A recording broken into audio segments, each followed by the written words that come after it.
All right, we're in it. We're live here, episode 145. Derek's been up there with Dale for a little bit, so we're a little late getting going here. But Hey, better late than never, right? I can't look at this motherfucker not geeking with his sunglasses on. I don't know Hey, why it's so funny. hey, Holy man, shit! Hey, it's the but we it's got the new a look. got we got a good episode coming tonight. We'll definitely have to talk Kansas, the greatest finish, closest finish of all time. I don't know if you want to call it that. I was about to say greatest finish of all time. It's definitely got to be up there. Um, but yeah, a lot of good stuff. Truck series, F1 in Miami. That's more your. I'm sure. I'm sure you were checking that out. I'm. F1 race on at decent hours. I know you'd be watching them at all the crazy hours. So I'm sure Yeah, you were watching that one. this is actually one I didn't watch, surprisingly. Oh, really? Uh, yeah, I mean, I don't know what was going on with the ESPN app, but so it was like the race was broadcast on ABC in America, which is not normal, obviously, because it was like prime time. So Yeah. normally it says broadcast on one of the ESPN channels, like ESPN, ESPN2 or something. But since it was on ABC, I couldn't get the broadcast for some reason. So I don't know. So I tried many a times to watch it, and I was on the golf course as well. So the rain delay helped out for the NASCAR side of things. But yeah, I actually surprisingly didn't get to watch this F1 race. I watched a little bit of it via the Spanish broadcast. Um, did see that Lando won, so that was cool. Shout out to him for that first career win. That's always exciting, no matter what series you're in. Definitely always first career win is exciting to see for anybody. But yeah, so not much F1, but yeah, we nonetheless did have a lot of a lot of racing on this weekend. You had Cars Tour on Friday evening, and then Truck Series on Saturday evening. I waited around all day Saturday for truck race, and then yeah, heck of a cup race on Sunday. So a lot to unpack. Um, I'm yeah, I'm I'm getting these links tweeted out right now. If you want to keep on a tangent for a second, so I can make sure people get their access. yeah. I mean, Um, I said there ain't nobody in here watching, so I mean, I'll be bullshitting. So yeah, I ain't really I don't really have much to touch on else real quick before we dive into it all, but yeah, we I'm gotta almost we done gotta come up too. with a little better way to get these links done. You know what I mean? Yeah, I mean, I tweet out the YouTube link like once we're actually live, and I go and retweet the Twitter ones on my accounts. But I don't have a computer here, so I kind of got to do it all on one phone. No, I hear you. I hear you. So yeah, We'll try to come up with a better system. I don't know where everybody at tonight. We usually got some people filing in They'll get in here. They're late like me. arriving, They're like late me, arriving. Yeah, snoozing on the job. So yeah, late arriving crowd tonight. yeah, that's right. But Uh, yeah, I don't know where you want to kick things off and go back. Talk about the Cars tour a little bit. yeah, I didn't get to see that, but I'll definitely. What you got for that? It was actually a really good race. Out front, you had Ryan Millington who qualified on the pole, and Brendan Butterbean Queen. They run 1-2 pretty much the whole race. They're in a little bit. They ended up making a little bit of contact and putting Butterbean into the wall a little bit. Nothing more than just a racing deal, in my opinion. It's just hard racing coming down to the closing laps. Um, but they cost Butterbean a little bit, and while those two were battling side by side, it was able to allow Carson Quapple to reel them in from third place, and just I think it was a late restart, and he just made a really good move. And once he got the lead, he checked out on like a green white checker there. But yeah, certainly a great race for him. Patience paid off for him. Just bide his time there in third, and when the leaders got to racing, he snuck in there and stole the show. So we've talked about him the past couple weeks here on the show. So yeah, I want to give him a little bit of credit for that. That was at Ace Speedway down kind of near like Greensboro area, Durham, Greensboro area, not too far from Orange County. So yeah, we might be making a trip there next year with the mini cups. little teaser there. Nothing is set in stone yet. Obviously, it's a little early in the year, but hopefully we can make a trip down there with the Cars Tour with the Mini Cups next year. That's one of the races I think they want to bring us as a halftime show. Hell yeah, that'd be sweet. Yes, sir. So, yeah, shout out to Carson Kvapil picking up the win. And the pro late models were there. I do not... it might have been a Kvapil sweep, if I'm not mistaken, on that. I was over in the race shop on Friday getting some things done, so can't remember exactly if it was Caden Kvapil that got the win in the pro late models the first race, but yeah, shout out to them for sweeping the night, and we know the car store's back in action at Wilkesboro next week. Thumbs up, thumbs up. I have no idea why the fuck that happens. Yeah, I don't know. But yeah, Cars Tour back next week at Wilkesboro. You got Pro Late Models on Tuesday, and then the big boys late model stocks on Wednesday night. And I will be present. Your boy will be present. So we'll have to come up with a different time for the show next week. Yeah, we can get into all that later. But yeah, Cars Tour at North Wilkesboro. Can't wait. Yeah, I mean, I guess, shit, I can't record Tuesday, so yeah, we'll need to figure something out during the week. So, because yeah, you getting there, one of these guys is a lot cooler than, oh, you fucking, hold the fuck up. We got, all the people are filing in now. Oh, you think, okay. Yeah, who's cooler now? Yeah. We got a fucking cool off. Maybe they were saying that you were cool for not wearing glasses. I mean, if that's the case, I'll take them right off. Who knows? They didn't say which way or the other, you know. Yeah. The left turn boys.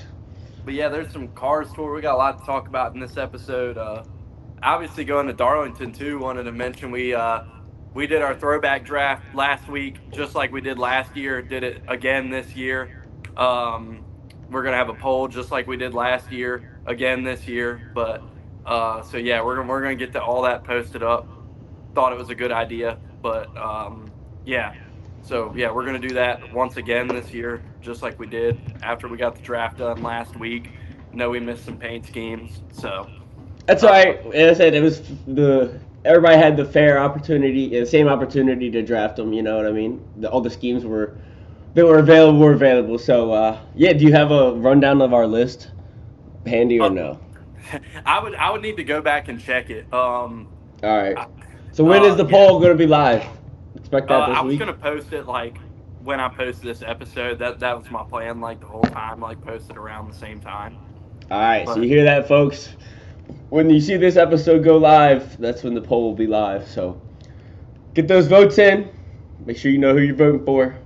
Sunglasses are cooler, sadly. I can take the win for getting a dub here. You know. Yes, solid idea for sure. Great idea. You had that idea last year. It definitely was a hit. And it definitely even made it into a second episode last year with the tiebreaker. And who knows, maybe we'll have a tiebreaker next week. And we'll have Andrew back as the special guest as the tiebreaker. So, yeah, we'll have to stay tuned to see how that unfolds. But make sure you guys get the votes in. Some solid schemes out there that we picked last week. Shout out to Logan. He was on the pod last week. If you weren't watching live with us, make sure you go back and check that out. We'll have the poll up. I don't know if you remember yours off the top of my head. I had Chase Elliott. I had the Hot Wheels one. I had Keselowski, and I had William Byron. I had the Alex Bowman. Boom. I can't remember who had what. We'll have to go back and listen to it. Yeah, I know we each got a Hendrick car, and then I think was it you got two of them? Yeah, I got the Byron and Chase. Yeah, so the draft did take place last week.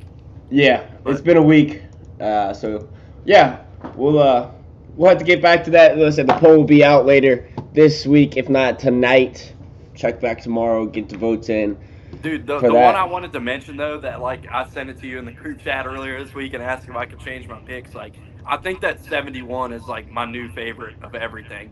That Bobby Isaac throwback, man, that thing is sick. I mean, I don't know, like, is this the first time a set? Or I guess I remember Bobby Labonte ran the 71 for a little bit, the Tax Slayer car, but like not a common number. So it's just cool to see a throwback to that Bobby Isaac scheme. Like I had a little car that I played with when I was way younger. Like it was one of the first NASCAR diecasts I had was that 71 car, and I always played with that thing. Always been one of my favorite paint schemes. And I don't know if you ever watched that documentary about the when they broke the land speed record at the Bonneville Salt Flats with that car. Just an iconic paint scheme. I thought that was an awesome scheme. That's probably my new favorite one of everything. Yeah, it's definitely a fire scene. Super simple, but that's the 71 font on there definitely is a nice touch.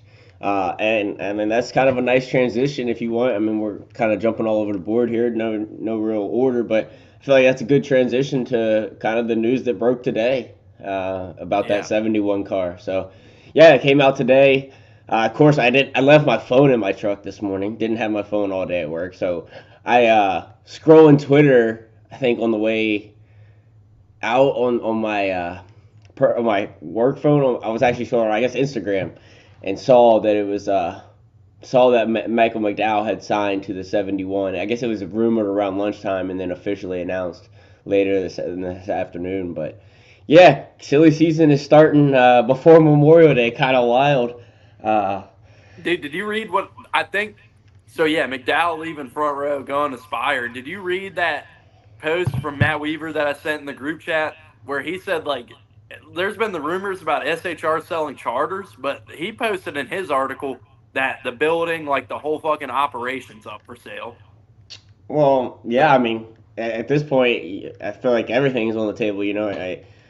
Who knows exactly what will be sold, but I mean, yeah, if you're gonna be selling charters, I mean, and you do a complete liquidation, why not just sell everything? You know what I mean?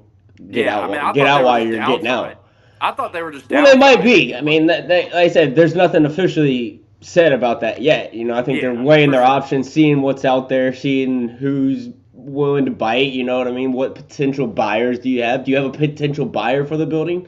And that obviously the front row stuff kind of lines up to where they might be willing to move into that building. So I think you just gotta weigh all your options, and that's obviously where the things are at. Like, And maybe front row, like because there was a rumor even before today about front row and SHR merging potentially. yeah, So I mean, like that could I be said, up too.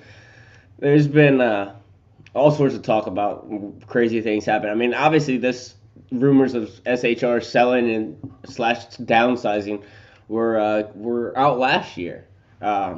I remember when we talked about that, possibly Dale Jr. jumping in at that time. So yeah, it's all I feel like very up in the air right now. Nobody really knows what's going on, but for this much movement and shaking going on before Memorial Day, pretty wild.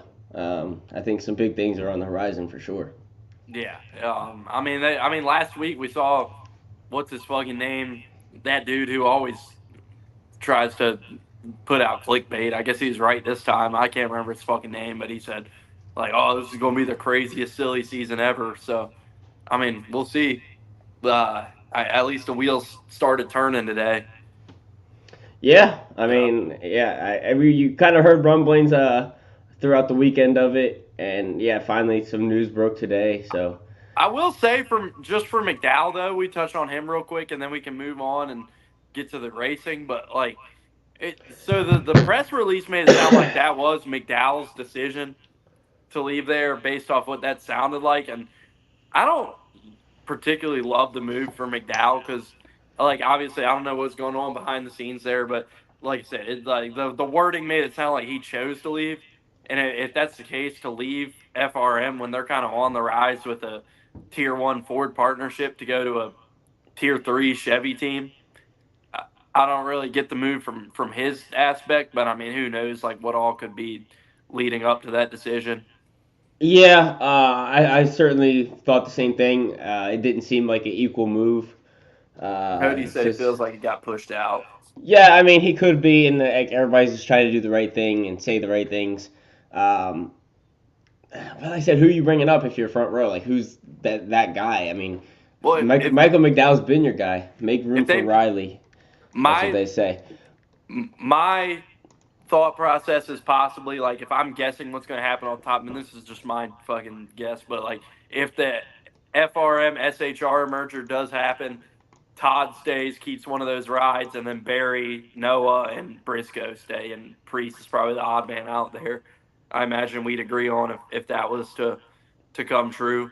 But I feel like Barry, Noah, and who did I just say? Briscoe would all probably be safe. I don't foresee any of those guys losing their rides unless SHR just folds completely. But Yeah, I mean, it was interesting too that Noah kind of leaked the information that all those three drivers you just named were at a study group session just to comb through data, and Priest was not there or nor invited. So, uh, oh, I didn't see that. yeah, he said Priest says he was not invited.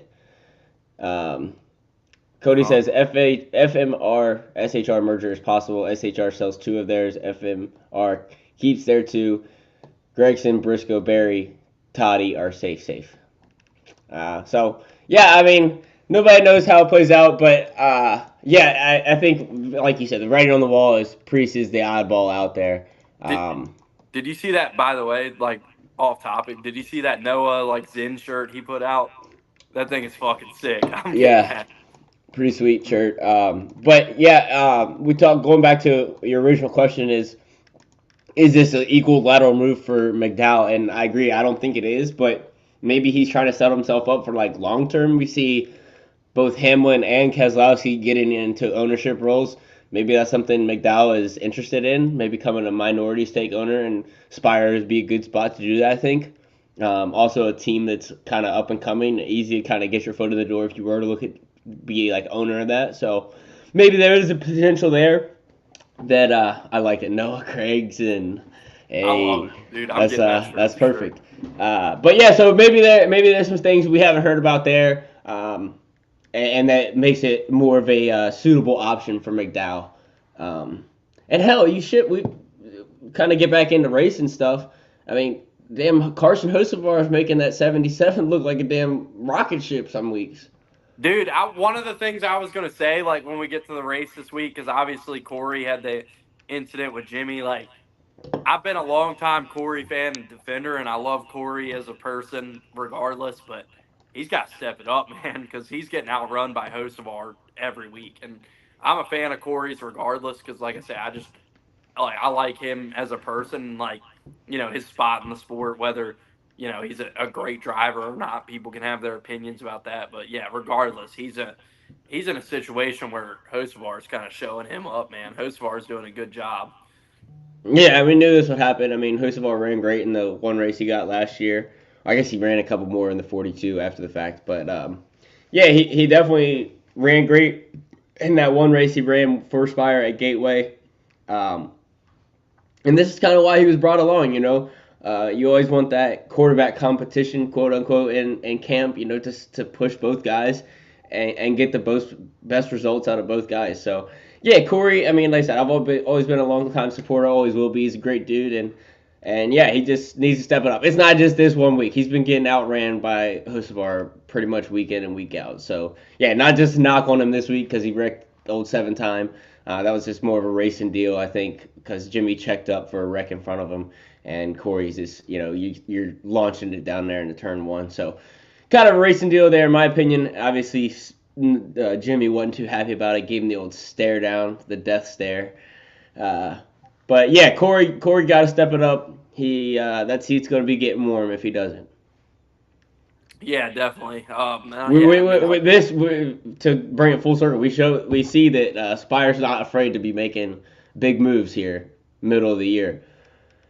So by the way, I saw a lot of fucking people on Twitter today, like, why the fuck did fire Zane and not Corey? Like, Zane's under Zane's on a contract. on a loner.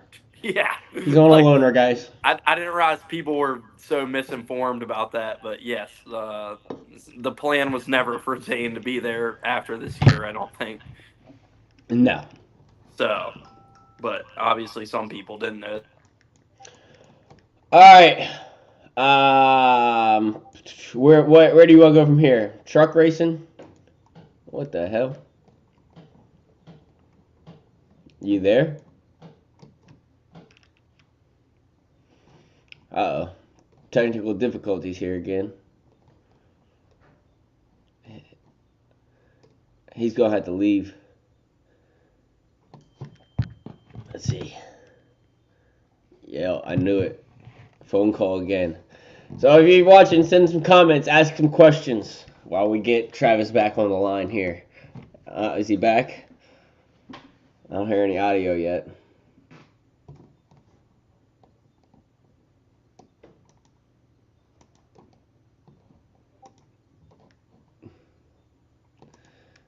Alright, still technical difficulties, but I think he's going to be joining back in here. Sorry about this, folks. Real professional programming, as always here. There we go. Every time I get a phone call, it just like knocks me off of here completely, and I have to like exit out of the whole thing. Yeah, that's kind of what I figured it happened again. But, all right, yeah, like I said, you want to get into some trucks? Let's do it. I didn't watch it, but you didn't miss much. Yeah, it was pretty much the Zane Smith Corey Heim show. Yeah, I was watching Bruins Game 7 on Saturday night, so I was pretty locked into that. But yeah, I said you didn't miss much. Corey Heim dominated the race, leading 79 laps. Only 3 cautions for 16 laps, so pretty solid race for the trucker guys there. Great run by Caden Honeycutt in the Nice equipment. He finished 4th. That's a really good run from him. Actually led a lap. So yeah, good run for him. Friend of the show. He's been on here before, so love to see that from our guy. And yeah, if we go back to our picks last week, I got that pick right, Corey Heim. So obviously it was not a very hard pick to make, but always like to be a winner, right? Win some dollars, win some. Dude, I went to bet on him before the race, and it was like plus 150. I was like, this isn't even worth the juice. Yeah. I don't know what situation you were in with it, but yeah, I did look and see like what's speed. I ended up betting on Eckes. He was like the one I threw a bet in for. But yeah, I went the same way actually. By the time I looked at odds, it was I think it was like plus 165, like except for Corey Heim. The books kind of had it the right on the wall. They knew, which I'm surprised because Eckes was the winner there last year. Or in the fall, one of the two. So, yeah, Christian Eckes, I had him to win. Like I said, just try to get some better odds. I think that was at like plus 4 or plus 600, something like that, something decent. Yeah. And I mean, he was right there, led 11 laps, but just didn't really have anything for Corey Heim in the 11. He was just lights out fast and put together a solid race. So, yeah, you didn't miss much on Friday night or Saturday night. It was weird waiting around all day on a Saturday for a race. It was supposed to rain here all day, and it like never did, and then finally did in the evening, like when I left to go watch the race out at the bar. But yeah, nonetheless, Truck Night in America was a decent race. What bar around you is showing the Truck Series? The Eagles. Did you have to I can go and control the remote control there. Oh, okay. I was about to say, I didn't know if you had to ask them. I was like, do you have some Truck Series bar around you? Like, I was surprised to hear that. No, you gotta be in with the folks. I mean, like I said, usually if we go out to like B-Dubs or Cowboy Jacks or anywhere, that we usually get the truck race on. Dude, we're not afraid to ask. I went to B-Dubs a couple years ago. It was the Xfinity Series Championship, and like there was UFC on, and like I ended up politicking them into putting the Xfinity race on like one of the small TVs, and that was when Hemrick won the championship. I was in there fucking going crazy. Like, hell yeah. But yeah, they did not seem very in favor of it, and I was able to talk them into it. Hell yeah. Yeah, you had Lane Riggs and Cam Waters, Cam Waters is a young kid from Australia. He's like Ford's answer to SVG. So they had a little run-in after the race. weren't too happy with each other. Oh yeah, I did see that video. Yeah, so that's something to keep an eye on as Cam has a few more starts this year, I believe. He's been running for Duke Thorson, Thor Sport Racing, and then Lane Riggs obviously hadn't had the year that he's wanted to have. So yeah, interesting stuff there. Like I said they just kind of had some words after the race. Nothing really to talk about, but just wanted to bring that up in case anything down the line does happen between them two. There is a bit of a history, but yeah, you didn't miss much. I mean, well, we can get into it here. We've been bullshitting. Let's just get into the Cup race. So, right off the bat, greatest finish of all time or not? There's so many good ones, and I mean, you know, that what was it, 2012 at Watkins Glen, 2011 Watkins Glen, one of those. You know, Well, it's hard to say if it's the greatest of all time. You know, but I will say hands down, one of the best races start to finish of all time. That was, I mean, start to finish. I was glued to the edge of my seat thinking the leaders are going to take each other out any lap. I mean, I texted Drew. I said, Jesus, these guys are about to wreck each other. I think it was when Larson and Chastain were up there swapping the lead back and forth, lap after lap after lap. I mean, seriously, one wrong move and they were about to take each other out. So it was just very exciting, and you had that all day long with whoever got up there. It seemed like they were able to get up there, and you had that two lanes. You were able to swap lanes and slide jobs. So yeah, it was definitely a fun race to watch. Very entertaining. Like I said, all the way from start to finish. Even stage 1 and stage 2 were basically caution free, other than the stage breaks, and I mean, I was still glued to my seat the entire time. Wasn't just because it wasn't like, what was the race we were talking about the other week where it was like just a lot of restarts? Texas.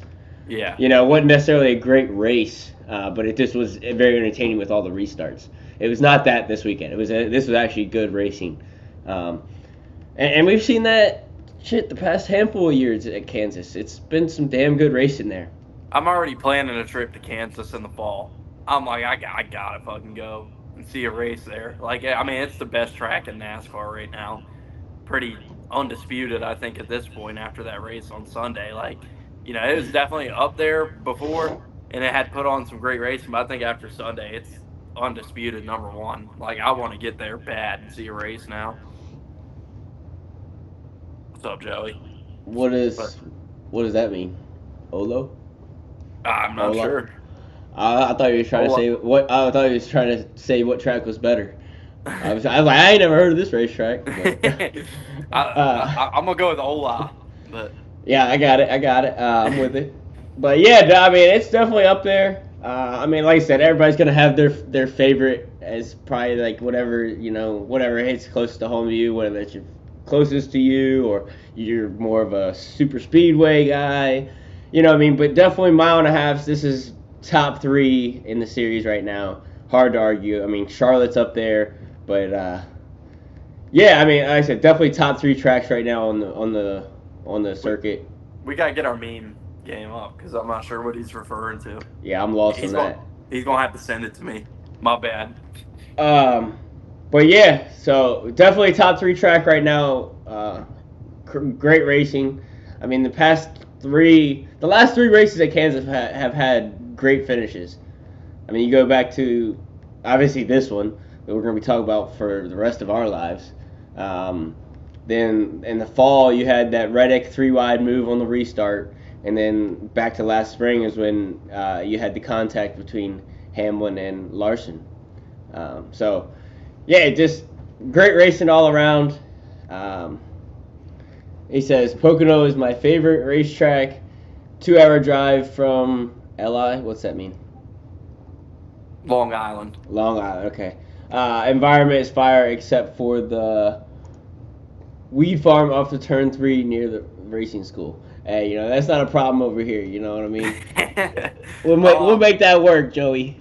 No, but yeah, I said this is you can't argue this is one of the best racetracks right now. I said everybody might have their favorite, but I mean, like I said, super speedways here. So yeah, Like I'm in the same boat. Like super speedway racing is my personal favorite, and obviously, like I live right near Talladega in Atlanta, and a few hours from a little further from Daytona, but close enough. So I mean, I'm always a fan of super speedway racing. All those tracks are easily accessible to me, like within a couple hours. So I mean, I've been a big fan of that. But just like when you just turn the race on TV and the pure racing product, I don't think gets better than Kansas right now. And Sunday definitely backed that up. no, without a doubt. I mean, shit. That's why before you went to bed on Sunday, you were already planning a trip to go there. So, yeah, it's working. Um, yeah, you can't go wrong if you want to go see a race at Kansas.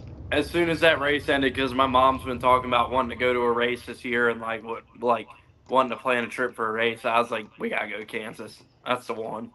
Yeah. Well, and I know obviously we were planning the 600 even last week, but I feel like this just like put fuel on the fire for our excitement for that race. Oh, I texted you and Drew as soon as the race. I think I said it too. I was like, "Oh, dude, this is Seatown. I can't." I think I texted Logan the same thing. I was like, "Dude, I can't wait for Seatown. Like mile and a half racing is awesome right now." I ordered those tickets on Sunday night. I texted both of you. I was like, "Yo, like we're getting the tickets." Joey says he's going to Daytona in the summer, flying into Orlando for Daytona the summer, hoping for a good experience. Oh, you'll right love on, man. Yeah, that's it's a great time, great track, great place down there. So much to do. Best facility in NASCAR, without a doubt. Like it doesn't even come nothing. No other track comes close. Just like facility wise. Yeah, I agree with that. We haven't been to Phoenix, but true. The stadium at Daytona is like no other, hands down. Yeah, and I mean the August race is usually a little less packed than the 500 too. So like I recommend wherever you end up getting tickets, just go up to the top and try to sit up at the top because usually for the August race, there's plenty of open seats up there, and you can kind of just find somewhere to sit. So I recommend going up high, 400 section, and get the view from up there. You can see across the whole track. But yeah, I mean, going back to our Charlotte thing, it might be a good thing we got our tickets. We planned ahead because I feel like this is definitely gonna push ticket sales. If people are on the fence about going to maybe the 600, this I think will definitely push them over the edge with this finish. I mean, we talked about it last week when we were hunting for tickets. Like it was crazy, and it's all the momentum right now between how good the mile and a halves are, and I think NASCAR is kind of just up as a whole. And like grandstand tickets for Charlotte, for anybody who doesn't know, are completely sold out. Like I called the track last week because like you texted me and were like, let's work on getting these tickets.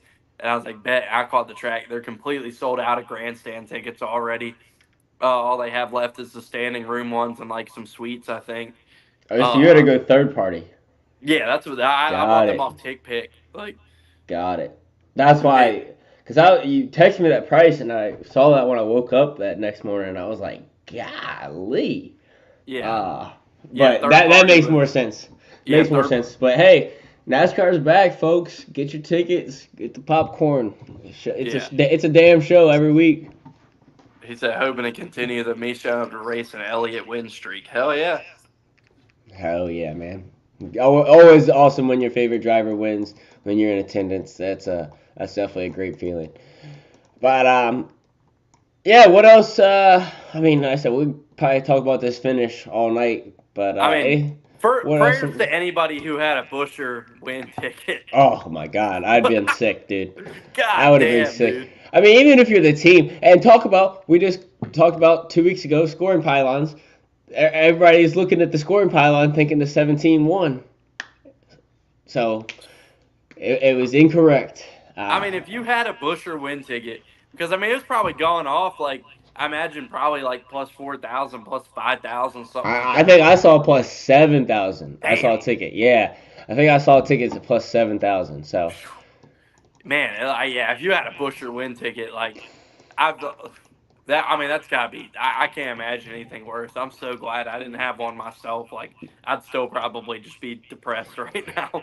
Yeah, I mean that's like I was definitely upset when I had that Blaney ticket at Atlanta earlier this year. Oh yeah, I had. But that's not like 7,000. You know what I mean? That was like a decent ticket, but not a plus 7,000. Like that's that's a game changer ticket. Yeah. Um, so yeah, that's definitely unfortunate. If you had a Bushler ticket, I feel bad for you. Um, Prayers to Jacob. I don't know if Cody's still in here, but yeah, feel for Jacob, man. He's so if you don't know Derek, he's one of the LTC guys. He's a diehard Busher and RFK fan. Like that's his guy. So I know he was fucking devastated. He's one of the three Busher fans out in the world. So yeah, yeah, poor guy. it's tough. It's tough when certainly in this format when you're a fringe playoff guy, and certainly needing that win to just lock yourself in. It makes the rest of the year so much easier for the team. You're not worried about points battle.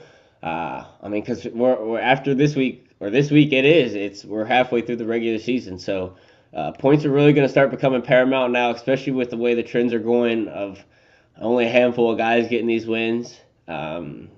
Certainly the JGR and Hendrick guys are racking them up right now between Larson, Byron, and Denny Hamlin.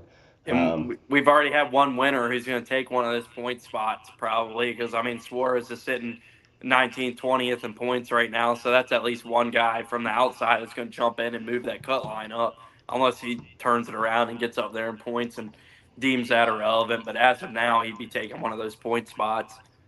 Yeah, I mean we can get into that a little later too about how the disparity between those two cars. Speaking of him and his teammate, but Speaking of Zane Smith, yeah, yeah, yeah, um, he. I don't think Spire is too upset that he's only a loner. yeah, We'll put it that way. yeah. Well, I mean, him and Suarez. I mean, we imagine Zane's going over to Spire now, and with how Suarez is running, I don't know. That seat's probably You mean getting Zane's going to really. Trackhouse? Yeah. Yeah, you said That's they're what I'm going to saying. Spire. Oh yeah, that's yeah. You know what I meant. But yeah, Yeah. I was just saying with Suarez struggling. Yeah, This might be his last stint. yeah, The he's got last to be. stint. I mean, yeah, we, a lot of people, and I mean us included, probably on here. I can't remember exactly what we said at Atlanta. I thought that win was enough to get him off, but I mean, we're not even 3 months after the fact, and people are already like, "Get this Joker out of here!" Like it's a freaking. Oh yeah, I mean we can It's, just get into. I mean, your teammates running out front all day. I mean, let's see here. Where did Ross finish? Ross definitely didn't get the finish he deserved. I don't think he got Finished, a great finish. finished. No, he didn't. Finished 19th, but led 43 laps on the day. And even that 43 doesn't really do it justice. Kyle Larson, who probably had one of the best cars, only led 63. So, yeah, it just, I mean, to me, Ross Chastain was one of the fastest cars there and was showing it all day. Certainly, the 19th place finish does not do justice of where he ran. But when he's out there leading laps, Daniel Suarez is running like 30th. Like the disparity in cars there, you can't have that. I'd be missing shit during the races sometimes, but like, and I like something will happen to somebody and I don't pick up on it. And obviously, the Fox broadcast doesn't do. Which I mean, we can talk about that. I talked about that in the group chat a little bit. I mean, goddamn, like it's every week it's something. But like, what happened to Gibbs? That was my whole point of asking that. Like, where he was running up front, top five, and looked like he was going to be a contender for the win. He ended up finishing 25th or something like that. I didn't even see what the hell happened to him. Yeah, I'm not sure. Yeah, I'm not sure at Yeah. all. So another great job by Fox, like one of the contenders for the win, just completely fell off the map, and I don't think anybody knows what exactly happened. Yeah. Um, so I mean, we can talk about that too. Like, so when Jimmy wrecks, we get like five like in-car replays of like Jimmy's like head fucking bouncing around, and then like no explanation of like what happened. Like, oh, he just went around, and then like they go to commercial and they come back and do the fucking credit ones to watch, and then like right as we're getting ready to go back to the restart, it's like, oh, here's Corey LaJoy's in-car. There's like, and I like to this minute. I have not seen like an actual like replay of that wreck. I've just seen like the like LaJoy's in-car camera, obviously. But I remember at one point they were saying like, "Oh, I think somebody hit LaJoy from behind," and like we had no way of seeing that. And then Clint Boyer's just like, "I think it was Bubba," like, and I was like, "Bubba's like nowhere to be seen in the shot." I'm like, "What is happening?" Yeah, I don't know. Fox is trash in my opinion. They're garbage. Race And Hub yeah, gone, I would by the say way. this is kind of a good little transition into the news today that dropped that Race Hub is basically shutting down mid-season. June 11th, I believe, is the last aired show of that scheduled, and the on-air talent found out today. So less than, I guess they gave them right about a month heads up. So kudos to them for that, I guess. But yeah, Fox, man, yeah, just they're such a letdown every week, man. You know, And if they it's just like, re-up too. yeah, I mean, hey, whatever. If they're footing the bill, I mean, it is what it is. I mean, we can talk trash on them every week, but if they're gonna keep throwing money at the sport, I mean, I'll take it. You know what I mean? But the But the problem is just like it's it's such a bad like presentation of the sport. Like when we're out here trying to get new people into well, the sport, and like hopefully Kevin Harvick helps change that narrative. I think Harvick is great. I think Mike Joy is great. I don't think there's a better like like obviously Mike Joy's getting up there and he has some flubs, but like Mike Joy is such a great like narrator of like NASCAR and everything. Like I think Mike Joy is still great and like a great voice for the sport, but He's got a it's just lot of like flubs. yeah. Yeah, he does. He does. I mean, And I'm not, let me not be on my high horse here too much because that is a tough gig to do. You're talking about literally everybody in this sport. You have to call the entire race. You know what I mean? So I get it. You're gonna have those flub ups. Like I said, but it's just like I said, just when the broadcast is already kind of shit and it's made to be this mockery. It's like this comedy show. there, there was the one point where he was like, I think it was Let's show the fucking grilled chicken, not the race. You know what I yeah, mean? Harvick getting ready to say something, and they're And like they're just shooting like, it. oh, look at this barbecue chicken this guy's got. Like what the fuck? And then after Logano spun and was like stuck on the track, they're going around under caution, and Mike Joy's like, "Wow, nobody decides to pit," and Harvick's like, "Well, pit road's still closed." It's like now I get Mike Joy because Mike Joy's like I said, I think he's a great narrator of the sport. He's been great for so long. I convert like you're a football fan. I talked to Cody about this on Sunday. This is exactly what I told him. Like it's kind of like Vern Lundquist at the end of his career when he was doing the SEC on CBS. It's like yeah, he was definitely like a step behind at the end of his career, but everybody's like, it's Uncle Vern. Like, we'll let him go out on his own terms. Like, still one of the goats. Like, and I kind of look at Mike Joy the same way. It's like he's built enough goodwill over the years that like I can put up with his flubs, and I still think he does a good job explaining things. But yeah, it's like when just the presentation of the broadcast is so bad, it doesn't help a guy like Mike Joy. Probably it doesn't make his job any easier. Yeah, for sure. And then that's probably why we jump on him a little bit more because the broadcast is already hot garbage, and then every flub up we're gonna be like, here we go again. Typical Fox can't even get the on talent right. But yeah, like you said, Mike Joy's a legend, OG in the sport. No disrespect to Mike Joy, I do like him, and I do like Clint and Kevin's banter back and forth. That is a lot of fun. They do poke fun at each other and talk shit at each other a lot. I do like that. But yeah, it's just Fox in general is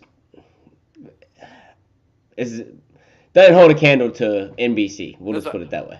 I'm less on about the broadcasters themselves and more about just like the presentation because like everybody hates broadcasters. Like for example, like everybody's like people walk around and people post on whatever social media all the time. Like for example, like Joe Buck sucks, and it's like Joe Buck is one of the greatest sports announcers of all time. Like I think he's the best in the game. People are like, oh, he fucking sucks. Like and it's like people just hate broadcasters in general. It's kind of one of those jobs. Yeah, I don't really care less about the broadcast, but the broadcast itself needs to be better. It needs to be better. You don't want to see more chicken? Not when Kevin Harvick's about to say something important or worth a shit. Yeah. If we're like going to a commercial, like sure, like you know what I mean, like fun little cutout, like oh man, go get you some chicken real quick, you know what I mean, like a fun little outro or whatever, and be right back to the race, like that's cool, whatever. But like I said, it's like the middle of the shot, they're just like, oh, let's zoom in on this chicken. Did you ever see the clip from North Wilkesboro last year where Clint was talking, and he was like, "Stay on this," like, and he was like trying to show like the throttle or something, Yeah, and then and they then cut they away, cut and it. you could Yeah, hear him immediately like cut throw, away. yeah, and you could hear him like throw something in the background. Yeah. Yeah, Fox definitely needs to be a little bit better, I think. But yeah, interesting stuff with the Race Hub news coming out today. Hate that our one and only daily NASCAR show is going bye bye. Hopefully the CW gives us something in replace. I CW know. does Inside the NFL. By the way, I don't know if you ever watched that show. Great show, like Julian Edelman and some great talent on there. And like, I hope they do like a because like you remember Showtime used to have like the like Inside NASCAR show. Yep. I hope Great show. CW, since they have Inside the NFL now, kind of comes up with like a NASCAR show like that, like you're saying. Yeah, But definitely. That'd be cool. hopefully, at least Fox, since Race Hub's going away, they'll put out some good new like digital content shows. Like Kevin Harvick's got their show with them now. So I mean, hopefully, at least if Race Hub is gone, we get some good like digital shows out of it. Joey says, "Imagine TLC daily streams." Oh boy, that'd be trouble. That would be trouble. But yeah, hopefully we get some good content from. Like I said, hopefully they're just kind of rebranding. Like I said, the cable way is basically dead. So maybe this is just them rebranding, looking to get into a different market with something. I'm sure they'll come up with some kind of NASCAR content with, like you said, they've already read up their contract. So. Why don't we get a NASCAR show like every other sport? Like you don't get like actual sports talk anymore. It's just like these fucking debate shows with like people screaming at each other. Like we need a NASCAR show like that. Like just put two fucking jokers up there and let them scream at each other and give us like a fucking Skip Bayless NASCAR show. Yeah, I mean, hey, we kind of had that with Dave Moody, Mamba, and Landon on Twitter the other day. But yeah, Joey says they're firing the entire room around the Race Hub. Like he's like, if some dude on your team beats his wife, it's like, what are you talking about, dude? Yeah, that was way out of pocket. Obviously, he deleted it too, so I don't know what he was thinking with that. What the fuck? Like Mamba and Landon were literally having a racing discussion and like disagreeing with each other, and then yeah, Dave comes out of left field with that. Like that was odd. That was odd. What?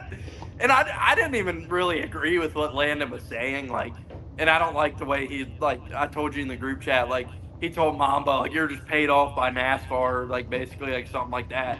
And that's where Moody started chiming in. Which like I agree with Moody. Like his point. Yeah, I mean we can get into all that like but I mean he's not wrong, right? Like Mamba Smith and Dave Moody's both paychecks are signed by NASCAR, right? So you're not gonna sit there and bash the person that signed your check. I mean, I guess you could, but it's certainly a bad look. You know what I mean? Whereas but Landon, it's the same with like Fox and NBC. Like those companies are still like invested so much in NASCAR. Like nobody who works for any of those companies is going to get up there and just fucking rail on NASCAR. Right, and that's like, all that Landon was saying is that he's willing to do that. Like he has the opportunity and platform to do that. Speak his mind about it, saying that it could be better, yada yada. You know what I mean? It's not all peaches and roses over here. You know what I mean? Yeah, we had this great race, but the short track package is hot garbage right now. I don't think it's the smartest for Landon either, because I mean, I imagine he probably has aspirations to someday do like to do a NASCAR race, and it's like, maybe that door will open for him one day. And it's like probably not the best idea to like kind of burn that bridge and be out here fucking railing about how this car sucks and NASCAR sucks, because like who knows when that door's gonna open for you. I don't think he cares one way or the other. I mean that's fair. I mean, I said if someone gives him a ride, sure he'll drive it, but I don't think he's actively looking for NASCAR opportunities. Yeah, but still, it's like I just don't know why you would want to like do anything to potentially burn that bridge. Like again, all he was saying was he thought the short track package sucked, which we've heard everybody say. Yeah, but and all he was saying was Mamba is too afraid to say that because his paycheck might get revoked, essentially.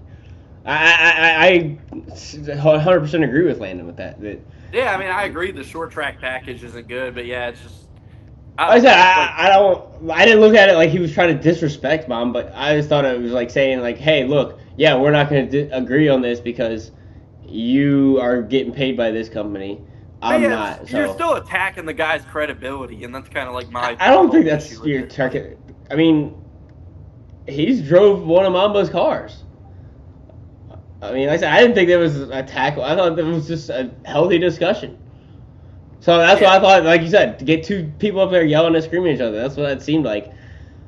I mean, I thought it was a very healthy discussion until it seemed like everybody jumped on Landon, and then Mama wanted to be like, "Oh yeah, you think I'm just a paid actor? Yada yada yada." And I was like, "Okay, this took a big turn." Like, I didn't think he meant it any disrespect like that, and he even said so. I just didn't take it as disrespect. I just thought he was like saying, "Hey, look, yeah, of course you're not going to bash the restaurant that you work at and say the food sucks because you want people to come there." You know what I mean?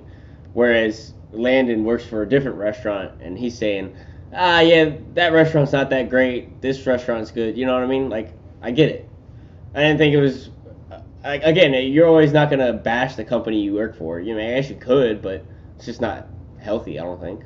but it's like so like when Pat McAfee went to work for ESPN, and like there's the idiots that go after him, and it's like, oh, you're just a boot for the NFL, and because the NFL is so tied in with ESPN and everything.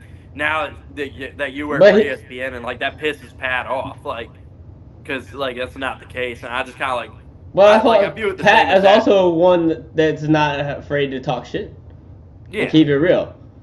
yeah, but I just mean like the idea of like people saying that to him, and like he's open, and that's why I brought him up because he's like open and talking about that. He's like, don't come for my credibility because I work for this company. It's like these are still my opinions, and I think like Mamba felt that same kind of way.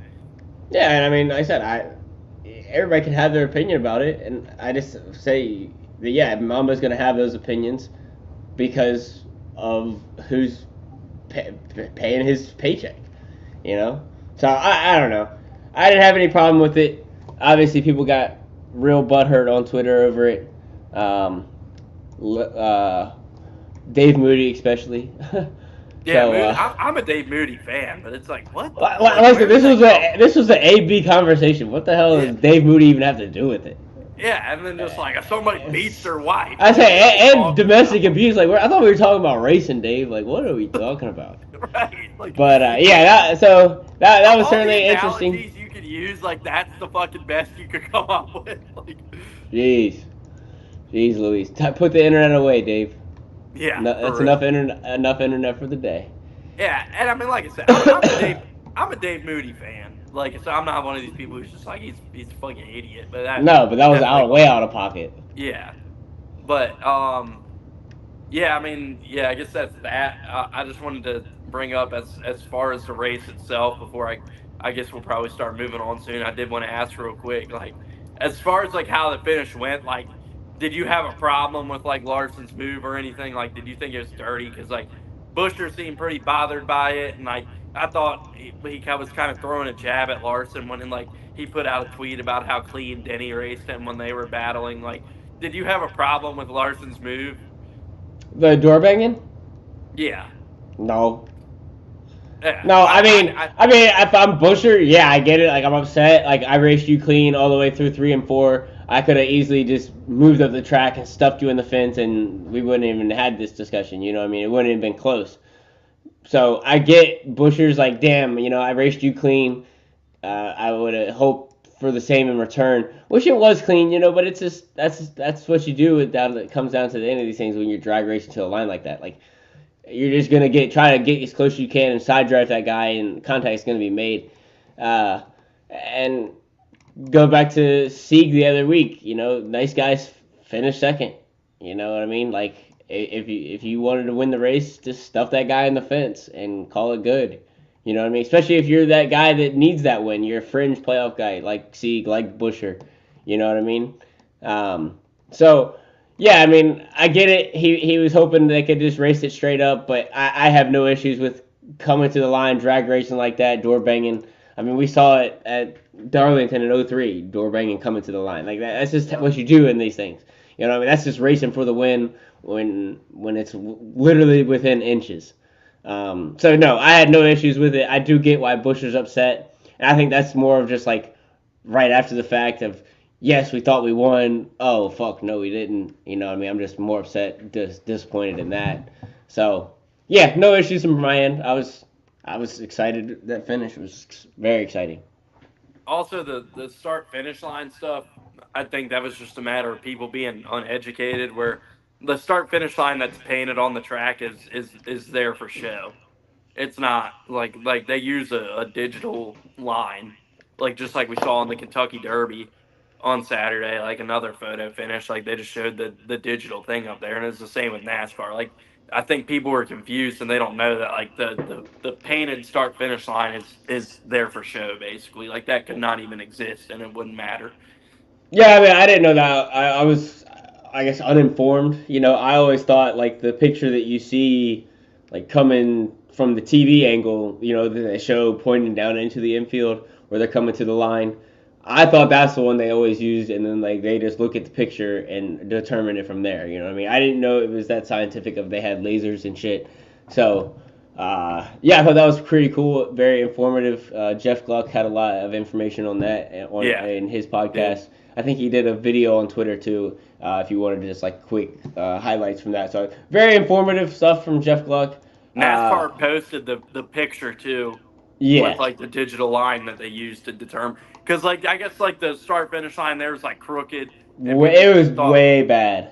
yeah people thought Busher got fucked because it was like curved out like where he was crossing it like Yeah, but no, that's a non-controversy like it it's just literally was. That's just NASCAR fans being NASCAR fans at this point. Like granted literally, we have. NASCAR probably should do a better job like putting that out there so people know Well, but again, it's never an issue really. You know what I mean? This is literally the closest finish in history.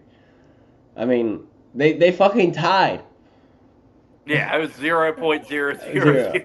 Yeah, they just made up the one essentially. They were just like, yeah, he had to beat him by something. Let's just put a one here. Yeah, So that'll probably never be topped. Like I don't see anybody I don't know going. how you top it other than tying. Which, interesting enough, I didn't know this rule until just yesterday. Speaking of being uninformed, do you know what happens if there is a tie? Doesn't it go to like who leads the most laps? Correct. That's okay. I got that right. And so, if just to keep going down the wormhole here, if they had the most that they had the same amount of laps led, do you know what it goes to after that? Starting position. No, it goes to number of laps ran in second place. Wow, that's fucking I crazy, mean, like, dude. can you imagine if we ever got to that point? Like, that'd be nuts. But yeah, it just crazy. I mean, the live thing, I didn't know. I literally was like, it's a tie. I don't know who won. I mean, it was that close. I didn't know. Nobody knew. The 17 team thought they knew, but they didn't know. They had the wrong information. Just wild stuff, man. Wild, wild stuff. Yeah, that was. I mean, the fact we've had, between I guess three if you count Xfinity with the Sieg and Sam Mayer, but like we already had the amazing Atlanta finish, and then we have this, and we had that Xfinity one. Like this got my whole like just like juices and excitement for this season, kind of because I feel like we've had a lot of like races lately, and they've You just haven't been kind of been paying like, attention then. huh? So you haven't been really paying attention then. I mean, like I think most of the races have just been like decent, but I haven't been like, oh shit, that got me fucking hyped up. Like I mean, this just got me fucking juiced up for like the season and everything. Now, like a race like this, Yeah, and I like yeah, mean, maybe that's just me, but yeah, I feel like a lot of the races have just kind of been like, especially the short track ones, besides Bristol and like Coda. I didn't think was any good. Texas was all right. Dover was all right. yeah, I mean, we But went through that little stretch of like lull races, but I mean, starting now, I mean, we just kind of touched on the schedule. I mean, we're getting into the thick of it, into some really good tracks here. Obviously, we go to Darlington this weekend. Wilkesboro, just obviously not a great race, but I'm excited with that one because we got that prime tire option. You know what I mean? yeah, That's gonna make that race exciting. You know what I mean? So circle that one, and then we go to Charlotte, then we go to Gateway, and then kind of a snoozer at Sonoma, and then things pick back up when we go to New Hampshire. I think that'll be a good race. Um, so yeah, the schedule right now is pretty good. We got this stretch right here. This next month is really going to be exciting racing. I think week in and week out.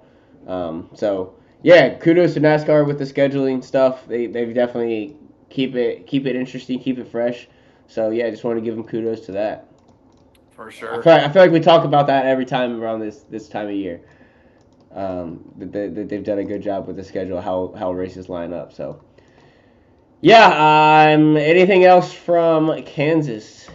No. Kyle Larson, the winner, crazy closest finish ever. It's crazy. We were all kind of disappointed though, like when that last caution came out, that we didn't get that fuel mileage finish, and it's like, Oh yeah, oh, good call bringing that like, up because that was Truex was coming real well, fast. Denny and Busher were gonna run out. Like, there's no way they could have made it. Well, even if they would have made it, I think they would have. I think they would have made it. I think they would have ran out coming off of four. Larson pitted 7 laps after them, and Cliff told Larson he was 3 laps to the good, and that's pitting 7 laps after those guys. Yeah, I mean, Jeff Gluck had a clip from Gabe Hart saying that Gabe Hart thought that they would have ran out coming off of 4. Oh wow! So they were saving some. But no, another fact. I mean, Truex was running Denny down. Denny had, I think, burned his stuff up. Truex had saved a little bit, and yeah, I think we were all a little disappointed and was like, damn, we didn't get to see that play out as a finish. But it's set up for this incredible finish that we got. So yeah, we'll take it. I think I texted the group when the caution came out saying, "Oh boy, this is gonna make things interesting for sure," and it did. And to not really jump ahead too much, but yeah, we bashed the shit out of James Smalls for taking 4 tires there. It almost worked. It almost worked. Yeah. Do you know what won the race last year? I imagine you're gonna say 4 tires. I don't really remember. 4 tires. 4 tires. So. You talking about fall or spring? I think it was fall because it was fall because it was that late restart.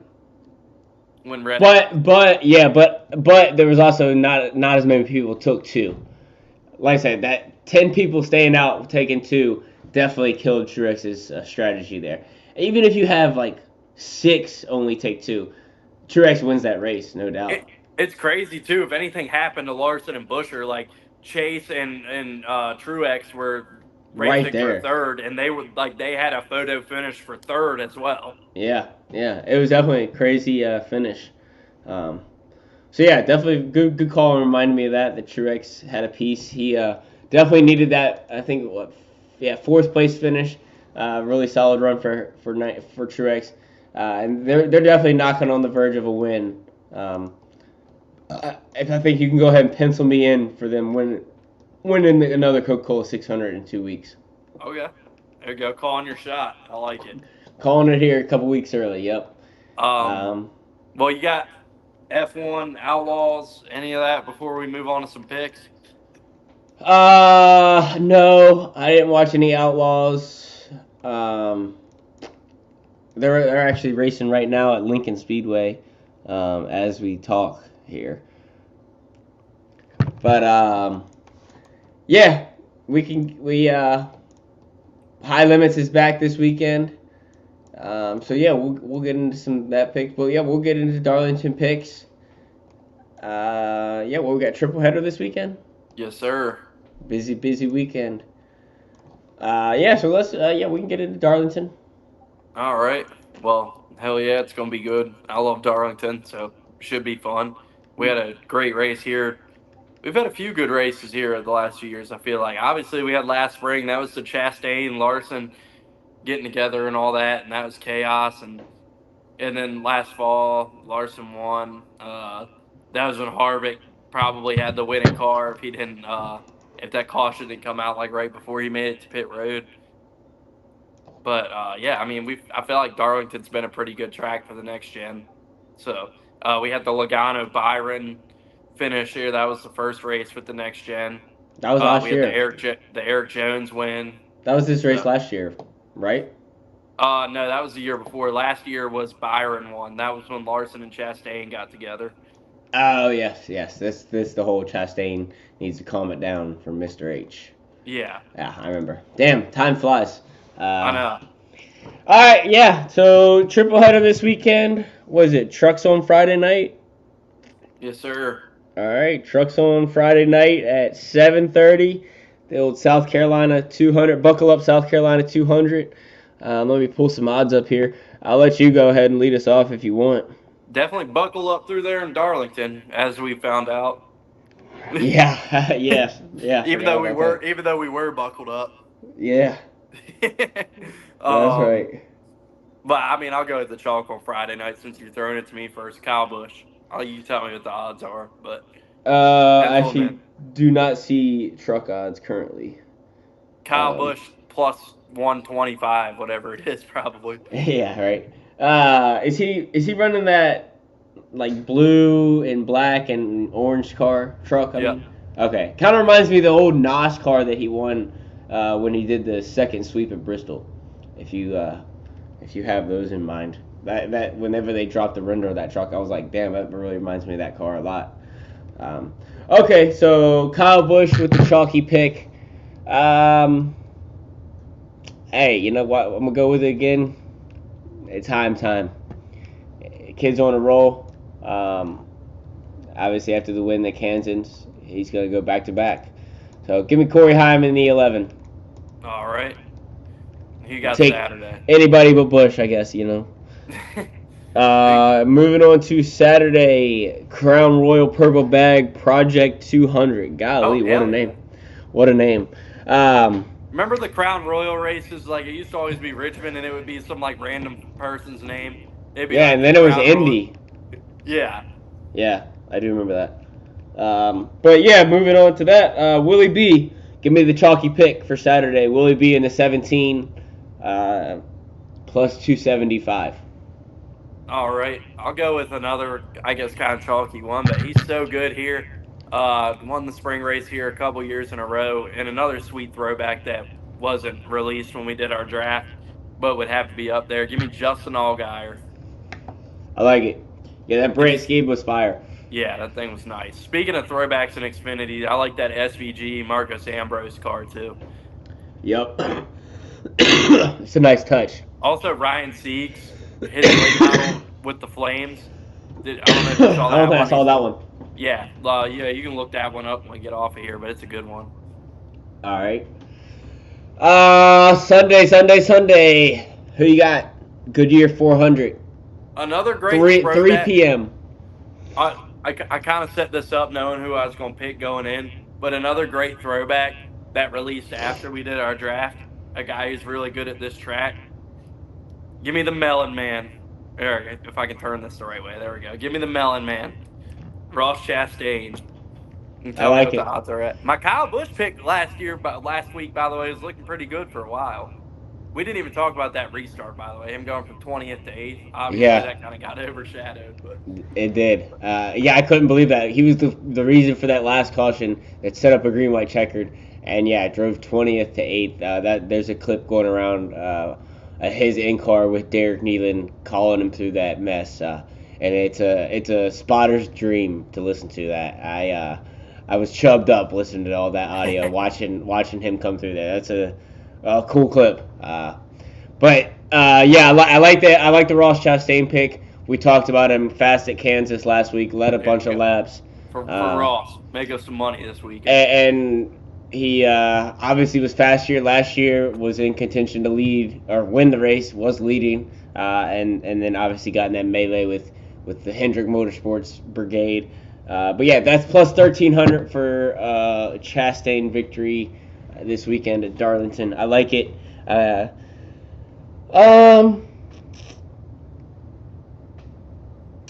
You know what? I'm gonna go with another guy that's super good at Darlington, and when this scheme wins, the entire fucking garage, the grandstands are gonna be torn down. Ring the siren. Fucking Dale Jr. Get the koozie out. Put it over your Ross Chastain pick because it's gonna be the winner. sound the siren. Chase Elliott is super good at Darlington.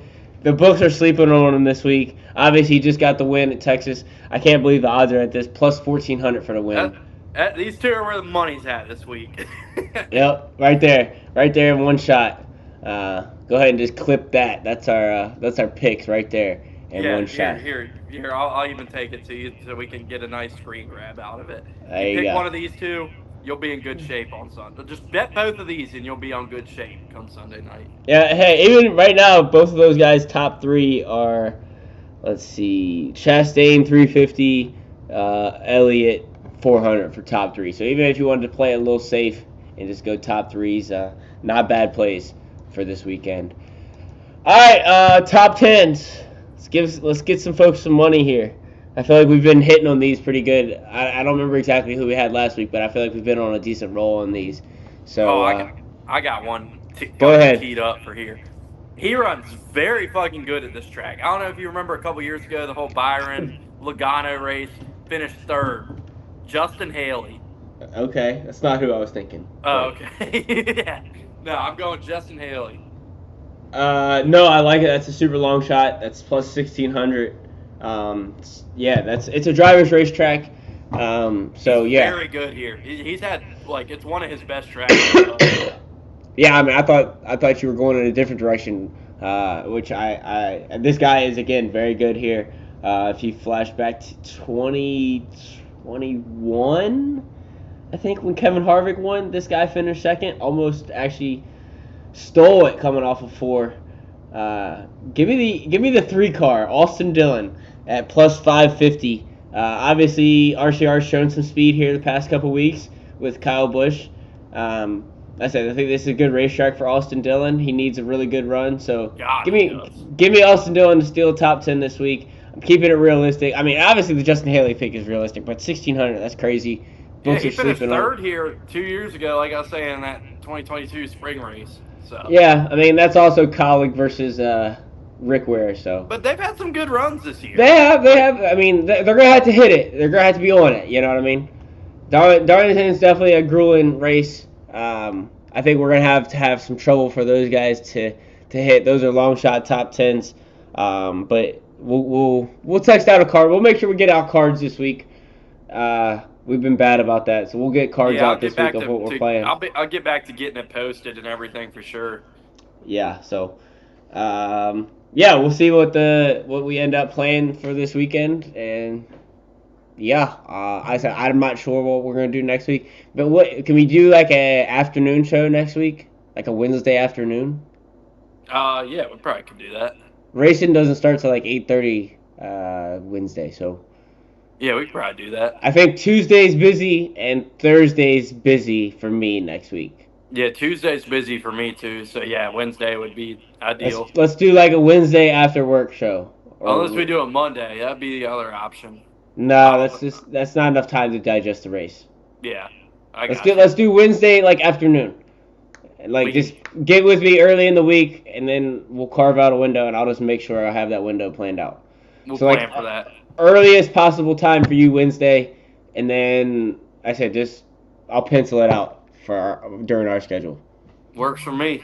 All right, so there you go, folks. You know when we're scheduled, Wednesday afternoon after work special, live from Wilkesboro Speedway or somewhere in the campground or maybe on the side of a mountain golf course. Who knows? Who knows what you're gonna get into when you get on this show? But appreciate all y'all tuning in this evening.